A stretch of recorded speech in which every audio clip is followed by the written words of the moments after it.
Buenos días, mis hermanos, sean bendecidos en el nombre de Jesús. El hermano Osvaldo transmitiendo desde Buenos Aires, Argentina, en esta mañana totalmente cubierta, totalmente gris acá en Buenos Aires, Argentina. Parece que fuera a llover, pero no hay pronosticado lluvia. Sigo una página que pocas veces se equivoca, así que creo que no va a llover, aunque está realmente feo, está muy nublado, hace un poquito de frío, no mucho, pero bueno, dejando de lado las cuestiones meteorológicas, vamos a dar paso a lo que vinimos. Hoy vamos a dar una nueva enseñanza. El último en vivo terminamos la serie larguísima que hicimos, creo que fueron 26 capítulos, me parece, si mal no recuerdo, sobre el sacerdocio según el orden de Melquisedec, según el sacerdocio de justicia, según el sacerdocio eterno. Lo terminamos en el último en vivo y ahora vamos a dar una nueva enseñanza que va a ser en dos partes, titulada, como podrán ver ustedes, El ladrón y el gallo. Muchos se preguntarán, ¿qué tiene que ver esto con el Señor? ¿Qué tiene que ver con Jesús? Bueno, ya vamos a ir a ver de a poco, pero es una enseñanza muy linda que les quiero dar en dos partes. Después vamos a ver otra enseñanza y después vamos a empezar con una nueva serie que va a ser imperdible. Se va a llamar Preexistencia. Se va a llamar la serie. Básicamente va a tratar de dónde venimos, quiénes somos y hacia dónde vamos. Va a ser una serie realmente imperdible. Pero bueno, vamos a la enseñanza que vinimos hoy. El ladrón y el gallo, parte 1. Vamos a irnos directamente a Mateo 26. Vamos a empezar a leer y vamos a empezar a develar de a poco de qué se trata esta enseñanza con este título tan en particular que elegí para ponerla. Mateo 26, entonces, el complot para prender a Jesús. Empieza. Cuando hubo acabado Jesús todas estas palabras, dijo a sus discípulos: sabéis que dentro de 2 días se celebra la Pascua y el Hijo del Hombre será entregado para ser crucificado. O sea, hablando del sacrificio del Cordero para la Pascua. ¿Y qué le dijo Abraham a Isaac en Génesis 22? Le dijo, hablando proféticamente a Abraham. Recordarán cuando Abraham iba para el monte de Moriah para sacrificar a Isaac. Le dijo a Abraham: Dios se proveerá de cordero para el holocausto, hijo mío. Porque Isaac en un momento le preguntó: padre, acá está el fuego, tenemos todo, está el cuchillo, ¿dónde está el animal para el holocausto?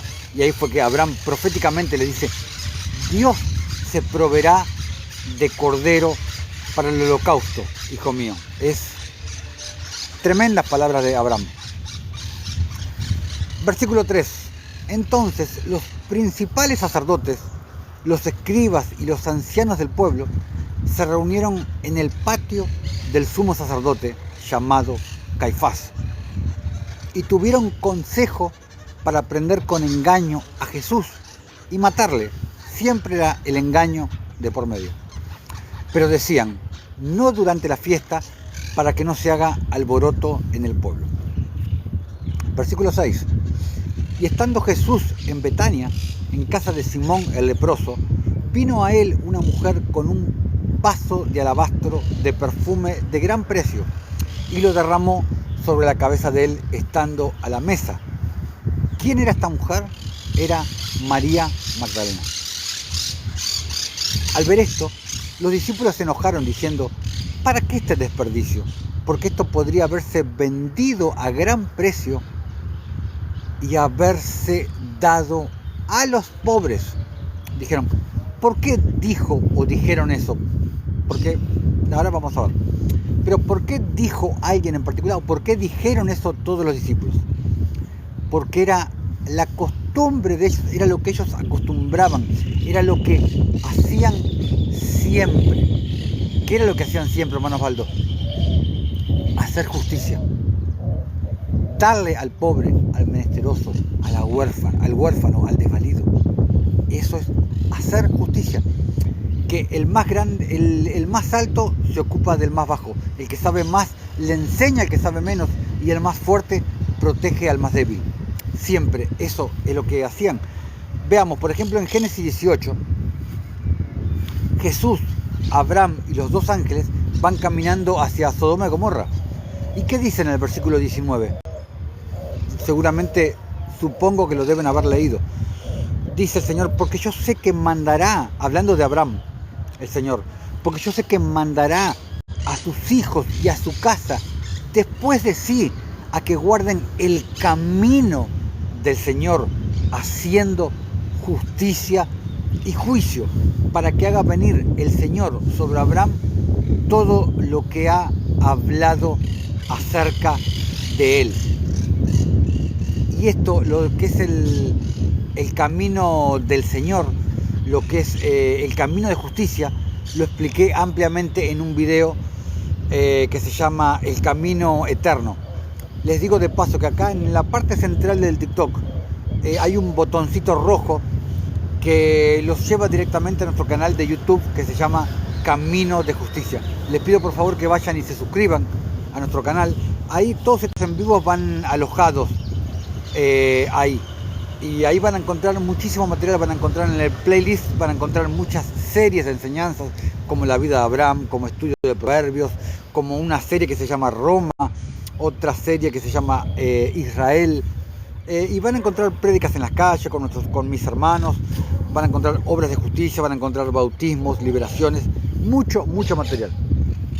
Por eso les pido por favor que vayan y se suscriban a nuestro canal de YouTube, Camino de Justicia. Sigamos. El concepto justicia, como les dije recién, lo hemos visto muchas veces. Pero veamos la palabra camino. La palabra camino que está ahí en Génesis 18-19 es la palabra hebrea, según la concordancia Strong, o según la políglota, que es la que yo uso. Es la palabra hebrea 1870, Derek, como el nombre en inglés. Derek. Buenos días, Benji. Seas bendecido y seas bem-vindo. Estás hablando en portugués, obviamente sos brasilero. No soy de ninguna religión, de ninguna. No, a religión no provém de Deus, no provém.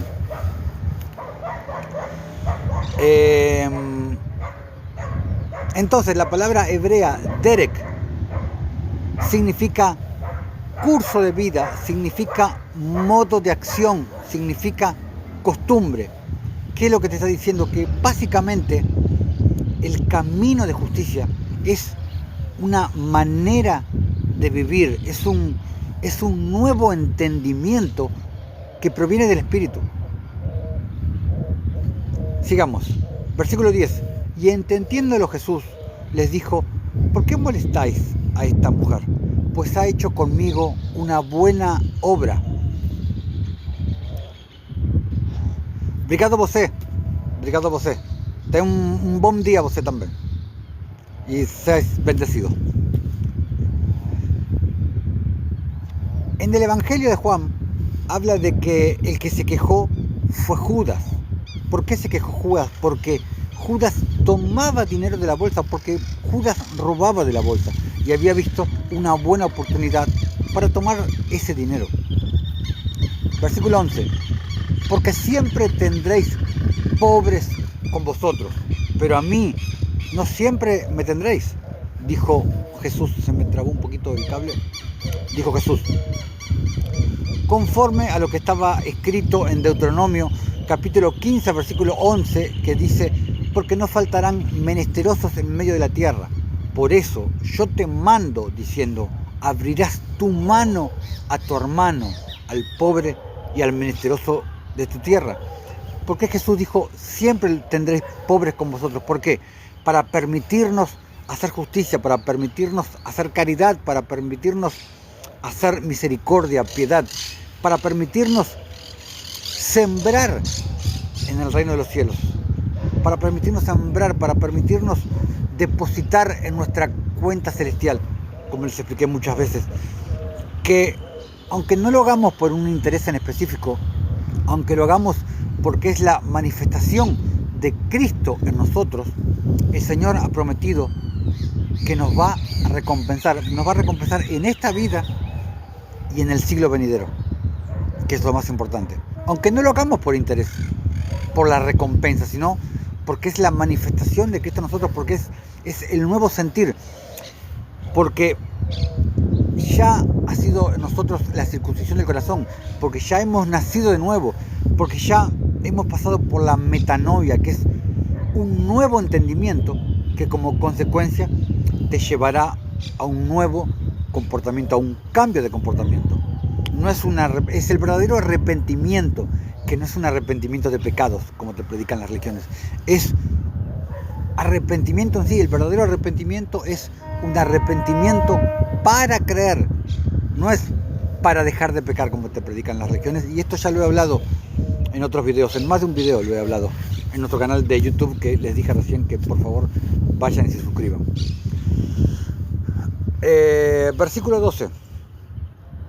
Porque al derramar este perfume sobre mí, lo ha hecho a fin de prepararme para la sepultura. De cierto os digo que donde quiera que se predique este evangelio, en todo el mundo, también se contará lo que ésta ha hecho para memoria de ella. Versículo 14. Entonces, uno de los 12, que se llamaba Judas Iscariote, fue a los principales sacerdotes y les dijo: ¿qué me queréis dar y yo os lo entregaré? Y ellos le asignaron 30 piezas de plata. Y desde entonces buscaba oportunidad para entregarle. El Evangelio de Marcos atestigua lo mismo que el Evangelio de Mateo. Después del episodio del alabastro de perfume, Judas ofrece entregar a Jesús. ¿Por qué? Ahí fue cuando Satanás entró en Judas, como atestigua Lucas 22. Y podríamos decir que esto no está escrito, pero podríamos decir que Satanás le susurró a Judas: ¿viste cómo defendió y le dio preeminencia a esa ramera y a ti te menospreció? Y ahí Satanás provocó a Judas, incitó a Judas, y Judas mordió el anzuelo. Y pasó lo que ya sabemos. Pero bueno, es otro tema. Sigamos, versículo 17. El primer día de la fiesta de los panes sin levadura, vinieron los discípulos a Jesús diciéndole: ¿dónde quieres que preparemos para que comas la Pascua? Y él dijo: id de la ciudad a cierto hombre y decidle: el maestro dice, mi tiempo está cerca. En tu casa celebraré la Pascua con mis discípulos. Y los discípulos hicieron como Jesús les mandó y prepararon la Pascua. Cuando llegó la noche, se sentó a la mesa con los 12 y mientras comían dijo: de cierto os digo que uno de vosotros me va a entregar. Y entristecidos en gran manera, comenzó cada uno de ellos a decirle: ¿soy yo, Señor? Entonces él, respondiendo, dijo: el que mete la mano conmigo en el plato, ese me va a entregar. A la verdad, el Hijo del Hombre va según está escrito de él. ¿Por qué dijo eso? Porque todo lo que estaba escrito tenía que cumplirse. Mas ay de aquel hombre por quien el Hijo del Hombre es entregado. Bueno le fuera a ese hombre no haber nacido. Entonces respondiendo Judas, al que le entregaba, dijo: ¿soy yo, maestro? Y le dijo: tú lo has dicho. Interesante. Y mientras comían, tomó Jesús el pan y bendijo y lo partió y dio a sus discípulos y dijo: tomad y comed todos. Tomad, comed, esto es mi cuerpo. Y tomando la copa y habiendo dado gracias, les dio diciendo: bebed de ella todos, porque esto es mi sangre del nuevo pacto. Hablando del pacto eterno, que por muchos es derramada para remisión de los pecados. Pan y vino, ofrenda de paz. Jesús está cumpliendo con la simbología de la cena sacerdotal. Y os digo que desde ahora no beberé más de este fruto de la vid hasta aquel día en que lo beba de nuevo con vosotros en el reino de mi Padre. Algunos me podrán preguntar, pero hermano Osvaldo, ¿qué tiene que ver esto con la cena y con el gallo? Ahora vamos a entrar al tema. Versículo 30. Y cuando hubieron cantado el himno, salieron al monte de los olivos. Entonces Jesús les dijo: todos vosotros os escandalizaréis de mí esta noche. O sea, está queriendo decir que se iban a sorprender de la emboscada que le iban a hacer a Jesús. Porque escrito está: heriré al pastor y las ovejas del rebaño serán dispersadas. Pero después que haya resucitado, iré delante de vosotros a Galilea. Respondiendo Pedro, le dijo: aunque todos se escandalicen de ti, yo nunca me escandalizaré. Jesús le dijo: de cierto te digo que esta noche, antes que el gallo cante, me negarás 3 veces. Pedro le dijo: aunque me sea necesario morir contigo, no te negaré. Y todos los discípulos dijeron lo mismo. Entonces, a ver, Jesús le dijo a Pedro: antes que cante el gallo, me negarás 3 veces. Ahora, yo pregunto, ¿por qué dijo Jesús antes que el gallo cante? ¿Alguien me puede decir por qué usó esa parábola Jesús? ¿Acaso habría algún gallinero cerca? ¿Por ahí habrían muchos gallos sueltos? ¿Ahí? ¿En las proximidades donde estaban? ¿O existe algo más detrás de la frase de Jesús? ¿Alguien tiene alguna idea de lo que estoy diciendo? Hermanito ese, porque el gallo es símbolo de masculinidad. No es por eso. Pero sí, podríamos decir que el gallo es símbolo de masculinidad, pero no fue por eso exactamente. Y ahora vamos a entrar en el tema y lo vamos a ver. En el Antiguo Testamento, en el Antiguo Pacto, los judíos dividían la noche en 3 vigilias respecto al templo. Seas bienvenido y seas bendecido, hermanito ese. Como les decía, en el Antiguo Pacto, digamos, los judíos dividían la noche en 3 vigilias para cuidar del templo y de la llamarada que no se apagara. Las 3 vigilias eran de 18 a 22, de 22 a 02, o sea, a 2 de la mañana, y 2 de la mañana a 6 de la mañana. Mientras que en el Nuevo Testamento se usó el sistema romano, que era, en vez de 3 vigilias, eran 4 vigilias. Separada en 3 horas, obviamente. La primera vigilia era de 18 a 21, la segunda de 21 a 0, la tercera de 0 a 3 y la cuarta, obviamente, de 3 a 6 de la mañana. Entonces, el sacerdote guardia del templo, que estaba antes de que amaneciera, tenía la tarea de abrir y cerrar las puertas del templo y llamar al resto de los sacerdotes y al pueblo antes de que amaneciera. Llamaba a los levitas a sus estaciones, pertinentes, y llamaba al pueblo para que adoraran. Era la persona que estaba dedicada a llevar el control de los horarios en las respectivas vigilias, ¿no es cierto?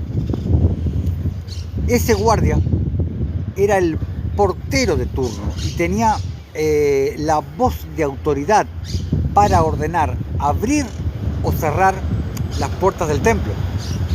Por eso Jesús decía: yo soy la puerta, porque por medio de él es que logramos entrar al templo espiritual, no al templo físico, al templo espiritual, hecho de piedras vivas, las cuales somos nosotros, como lo explica Pedro en primera de Pedro 2. Alguien me podrá preguntar, ¿pero qué tiene que ver esto con lo que dijo Pedro? Ahora vamos a eso. Entonces, las 4 vigilias del sistema romano tenían nombres.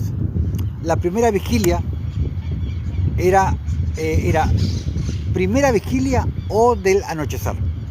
Era segunda vigilia o la vigilia de medianoche. La tercera vigilia era canto del gallo.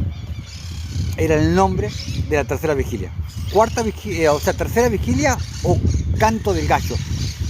Que el nombre exacto era gallinicium. Ese era el nombre exacto. Y la cuarta vigilia la llamaban la vigilia del amanecer. No, obviamente, no hace falta que se explique por qué.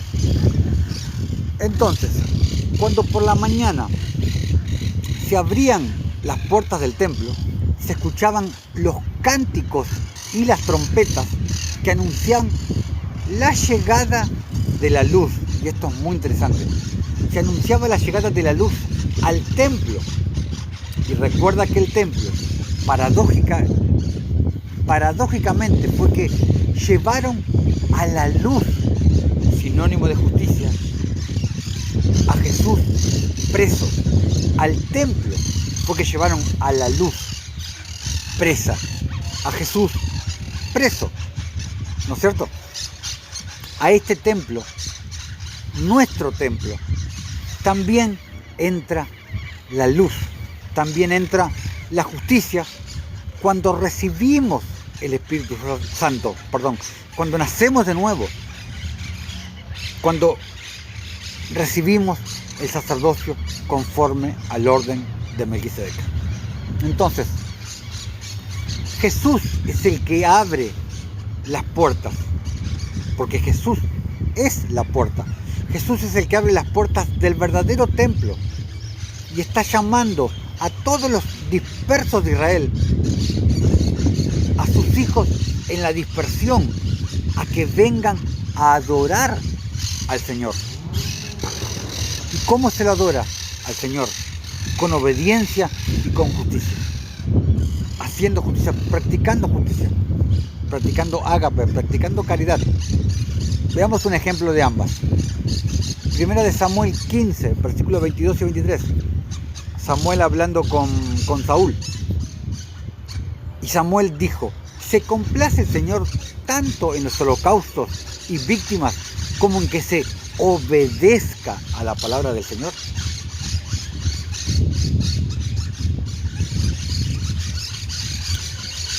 Pero Apolo no tenía el Espíritu Santo y sin embargo había nacido de nuevo y predicaban a Cristo. Claro, ya predicaban a Cristo porque ya estaban en los comienzos de lo que era el nuevo pacto. O sea, después le fue impartido, claro, exactamente, pero ya estaban en el comienzo de lo que era el nuevo pacto. Ya predicaban a Cristo porque ya todo el antiguo pacto había sido sombra y figura. Todo el antiguo pacto, lo que se había impartido en la ley de Moisés, apuntaba hacia el Mesías, apuntaba hacia Cristo. Era todo sombra y figura de lo que fue después Cristo en su venida. Ciertamente el obedecer es mejor que los sacrificios y el prestar atención que la grosura de los carneros, porque como pecado de adivinación es la rebelión y como idolatría la obstinación. Por cuanto tú desechaste la palabra del Señor, Él también te ha desechado para que no seas rey. Palabras de Samuel a Saúl, que fue el primer rey de Israel. Y esto va de la mano con lo que te dice Proverbios 21:3. Juicio y justicia es el Señor, más agradable que todos los sacrificios. Y lo mismo está escrito en Marcos 13, si no me equivoco, o 12 o 13. El concepto de que entró la luz presa al templo es muy bueno, sí, es un excelente concepto, es muy buena la simbología. En ese contexto Jesús le dijo a Pedro que lo iba a negar 3 veces. O sea, antes de que cantara el gallo. O sea, antes de que el sacerdote guardia del templo, en su respectiva vigilia, llamara a los levitas y al pueblo a adorar. Ok, sigamos. Vamos a ver cuando Jesús ora en Getsemaní. Versículo 36. Entonces llegó Jesús con ellos a un lugar que se llama Getsemaní. Si vemos el nombre Getsemaní en la políglota o en la concordancia Strong, es la palabra griega 1068 Getsemané, que significa prensa de aceite. Significa donde se muele el olivo. Muy interesante, porque era donde estaba el monte de los olivos. Y te puedo decir que allí fue donde crucificaron a Jesús, no en el Gólgota, como nos contaron. Pero ese será motivo de otra enseñanza. En otra enseñanza te voy a contar por qué a Jesús lo crucificaron ahí. Hay muchas razones, pero en otra enseñanza te voy a contar por qué lo crucificaron ahí a Jesús. Pero para no desviarnos del tema, allí fue donde le sacaron el jugo al olivo. El jugo lo podemos traducir como el espíritu, cuando Él derramó su espíritu. Y el olivo, obviamente, Él, el lugar en donde estaba. Y dijo a sus discípulos: sentaos aquí, entre tanto que voy allí y oro. Y tomando a Pedro y a los 2 hijos de Zebedeo, comenzó a entristecerse y a angustiarse en gran manera. Entonces Jesús les dijo: mi alma está muy triste, hasta la muerte. Quedaos aquí y velad conmigo, les dijo Jesús. Yendo un poco adelante, se postró sobre su rostro, orando y diciendo: Padre mío, si es posible, pase de mí esta copa, pero no sea como yo quiero, sino como tú.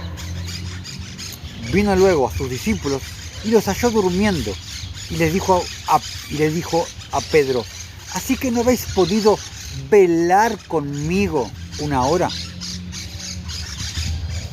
Versículo 41. Por tercera vez le dice: velad y orad. Tercera vez que les dice velad. Lo veremos después más adelante. Velad y orad para que no entréis en tentación. El espíritu a la verdad está dispuesto. Y recuerden lo que dice Pablo en Tito 1:1, que dice: la verdad que según la piedad. El espíritu a la verdad está dispuesto, pero la carne es débil. Otra vez fue y oró por segunda vez diciendo: Padre mío, si no puede pasar de mí esta copa sin que yo la beba, hágase tu voluntad. Y esa es la actitud que deberíamos tener siempre con el Señor, cuando oramos, cuando hablamos con Él. Señor, deseo tal cosa, pero que no se haga mi voluntad, que se haga tu voluntad, tu perfecta voluntad.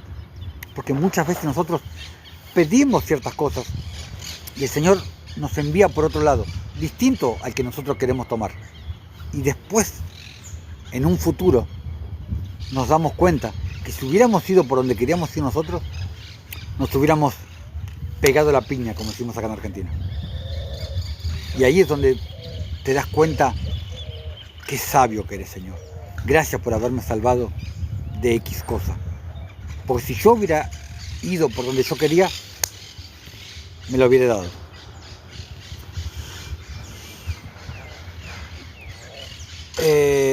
Y el tema de la copa, lo que simboliza, Padre, pase de mí esta copa, lo vimos hace poquito en el sacerdocio de justicia. Lo vimos hace muy poco, hace 3 o 4 capítulos atrás.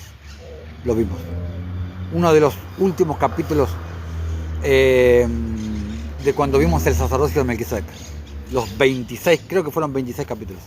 Ahí te expliqué lo que significa la copa que bebió Jesús. Es muy poderosa esa enseñanza.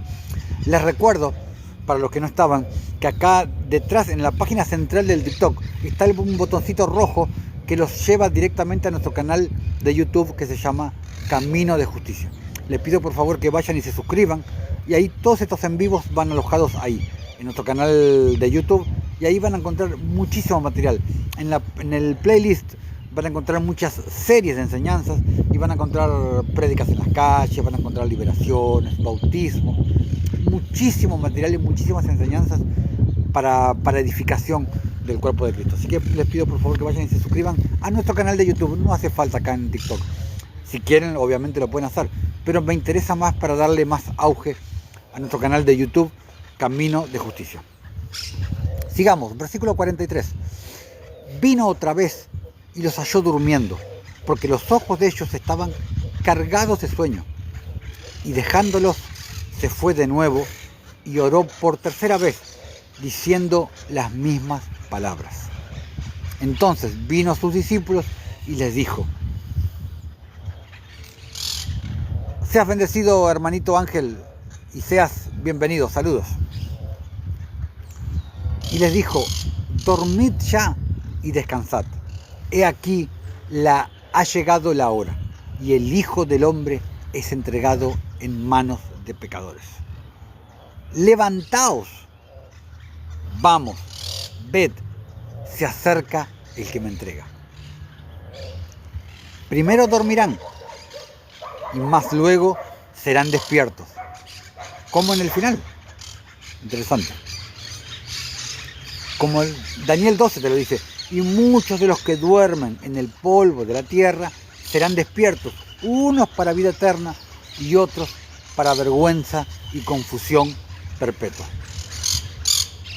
Vamos a ver el arresto de Jesús. Versículo 47. Mientras todavía hablaba, vino Judas, uno de los 12, y con él mucha gente con espadas y palos, de parte de los principales sacerdotes y de los ancianos del pueblo. Y el que le entregaba les había dado señal diciendo: al que yo besare, ese es, prendedle. Y enseguida se acercó a Jesús y dijo: salve, maestro. Y le besó. Paralelo con Juan 18, versículos del 4 al 6, cuando dice: pero Jesús, sabiendo todas las cosas que le habían de sobrevenir, se adelantó y les dijo: ¿a quién buscáis? Y le respondieron: a Jesús Nazareno. Entonces Jesús les dijo: yo soy, les dijo Jesús. Y también estaba con ellos Judas, el que le entregaba. Y cuando Jesús les dijo: yo soy, retrocedieron y cayeron a tierra. Y hay un apócrifo, que no recuerdo cuál es, que dice que esta parte se repitió 3 veces. Las 3 veces Jesús les dijo: yo soy, dando testimonio de quién él era. Y las 3 veces se fueron a tierra. Sigamos, versículo 50. Y Jesús les dijo: amigo, ¿a qué vienes? Entonces se acercaron y echaron mano a Jesús y le prendieron. Pero uno de los que estaban con Jesús, extendiendo la mano, sacó su espada e hiriendo a un siervo del sumo sacerdote, le quitó la oreja. Pablo a Malco, lo que le hizo según lo cuenta Juan 18. Entonces Jesús le dijo: vuelve tu espada a su lugar, porque todos los que tomen espada, a espada perecerán. ¿Acaso piensas que no puedo orar ahora a mi Padre y que Él no me daría más de 12 legiones de ángeles? Según tengo entendido, cada legión de ángeles está compuesta por 6.000 ángeles, entonces estamos hablando de un total de 72.000 ángeles. ¡Wow! Pero ¿cómo entonces se cumplirían las escrituras de que es necesario que así se haga?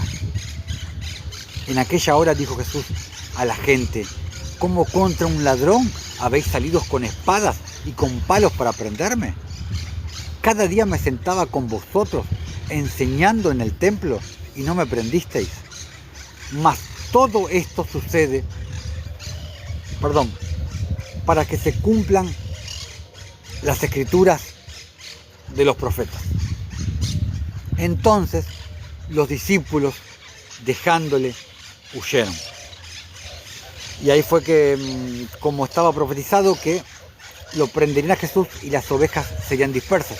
Y en el Evangelio de Marcos habla de que había un joven que estaba solamente prendido con una túnica y salió corriendo desnudo cuando le agarraron la túnica.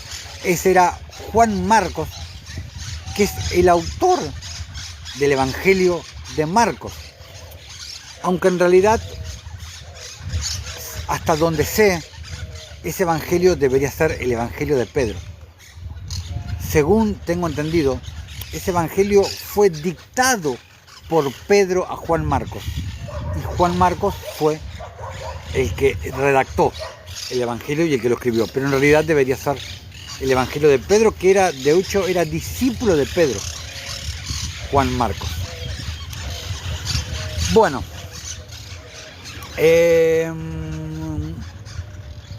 vamos a leer un poquito el libro de Hazar para ir terminando este en vivo. Recuerden que vimos hasta acá y en el próximo en vivo vamos a terminar esta enseñanza, que falta lo mejor, el desenlace y lo que significa el gallo y lo que significa por qué no habéis podido velar, por qué Jesús les dijo 3 veces. Y ahí vamos a ver una simbología, una revelación parecida a la del gallo.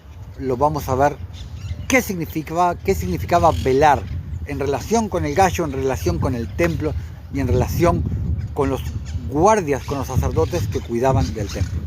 Va a ser una hermosa enseñanza, la segunda y última parte de esta enseñanza sobre el gallo y el templo. Vamos al libro de Hazar. La última vez habíamos estado leyendo el capítulo 23 y habíamos dejado en el capítulo 11. Les recuerdo, por las dudas, para los que vienen siguiendo este canal, que habíamos dejado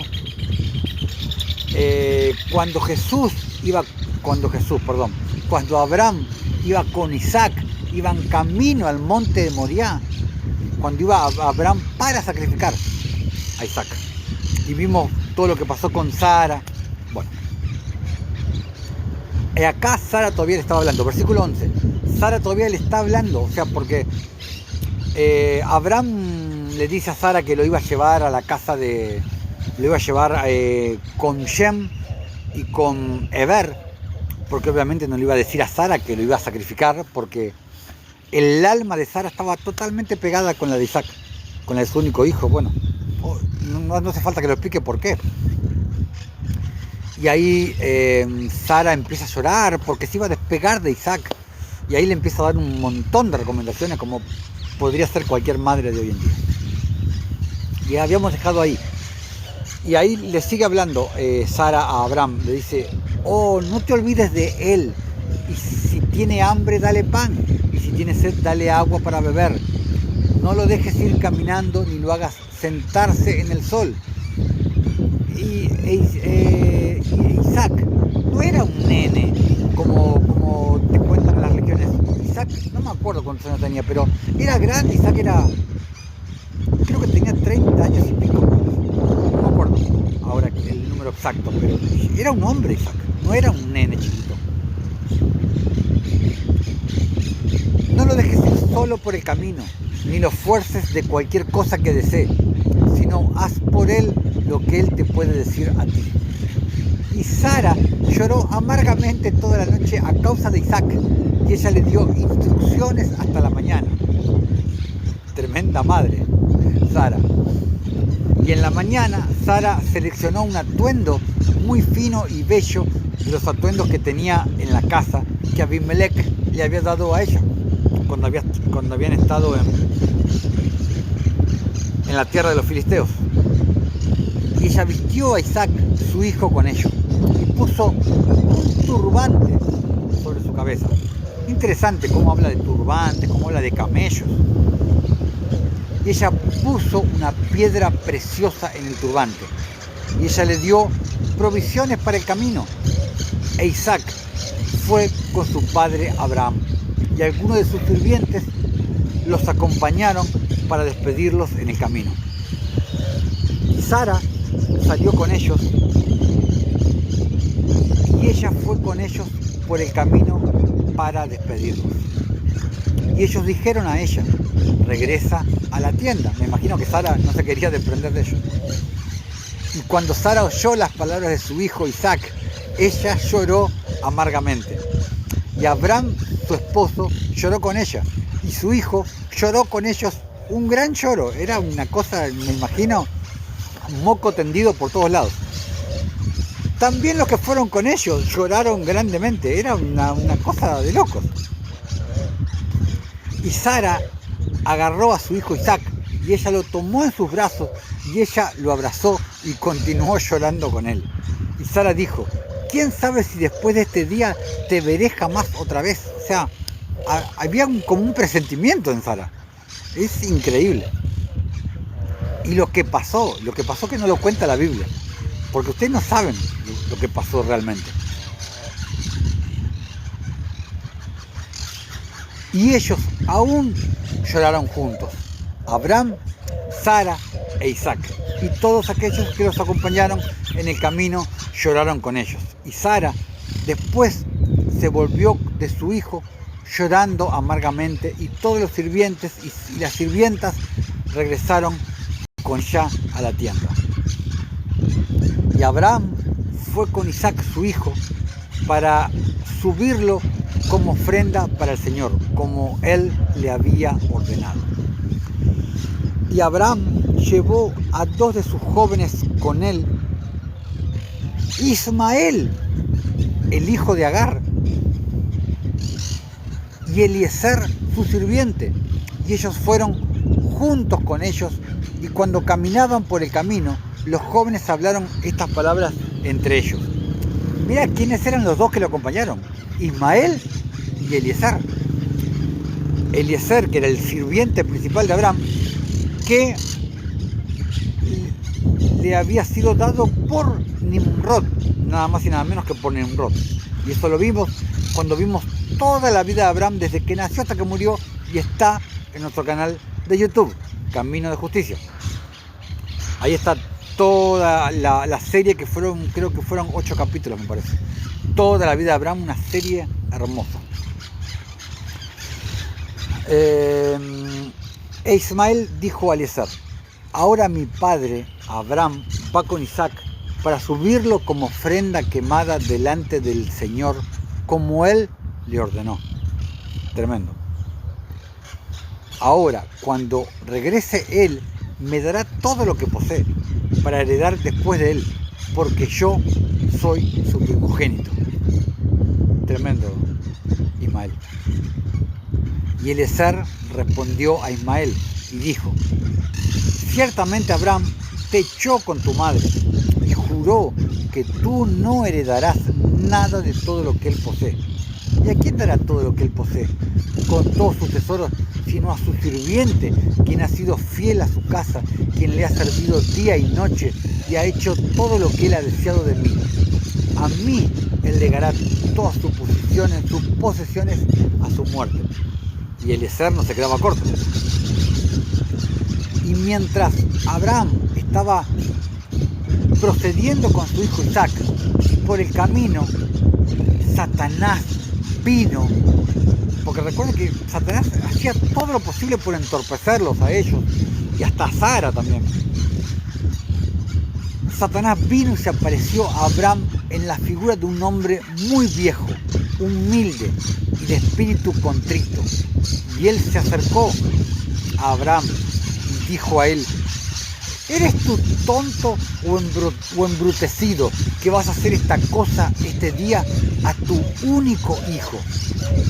Pues el Todopoderoso te dio un hijo en tus días postreros, en tu vejez, y tú irás a sacrificarlo este día, porque él no cometió ninguna violencia, y causarás que el alma de tu único hijo perezca en la tierra. ¿No entiendes tú y entiendes que esto no puede venir del Señor? Porque el Señor no puede hacer a un hombre tan mal sobre la tierra y decir, ve y sacrifica a tu hijo. Y Abraham oyó esto y sabía que era la palabra de Satanás, quien intentó sacarlo de la senda del Señor. Pero Abraham no quiso escuchar a la voz de Satanás. Y Abraham lo reprendió y así él se fue. Y Satanás regresó y vino a Isaac. Y él apareció a Isaac en la figura de un hombre joven de buena apariencia y bien favorecido. Y él se acercó a Isaac y dijo a él: ¿no sabes tú ni entiendes que tu viejo y tonto padre te trae a sacrificio este día por nada? ¿Cómo? Así es como trabaja el enemigo, injertando ideas en la cabeza de las personas. Ahora, por lo tanto, hijo mío, no escuches ni lo atiendas a él, porque él es un viejo tonto. Y no dejes que tu alma preciosa y bella figura sean perdidas de la tierra. E Isaac oyó esto y dijo a Abraham: ¿has oído, mi padre, eso que este hombre ha hablado? Aún así, él ha hablado. Y Abraham respondió a su hijo Isaac y dijo a él: ten cuidado de él y no escuches a sus palabras, ni lo atiendas, porque él es Satanás, tratando de volvernos a un lado este día de las órdenes del Todopoderoso. Y Abraham aún reprendió a Satanás,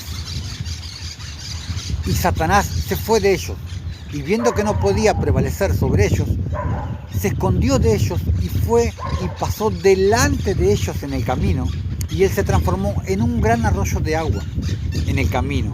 Y Abraham e Isaac y sus dos jóvenes llegaron a ese lugar y vieron el gran arroyo, el gran y poderoso arroyo, como las aguas poderosas.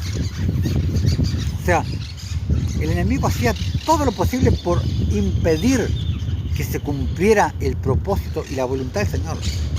Y es lo que hace todo el tiempo hoy. Es lo que nos hace a todos nosotros. Todo el tiempo está intentando, a través de personas que saben, que el enemigo sabe que tienen influencia sobre nosotros. Dentro de tu familia, tu padre, tu madre, tu esposa, tus hijos.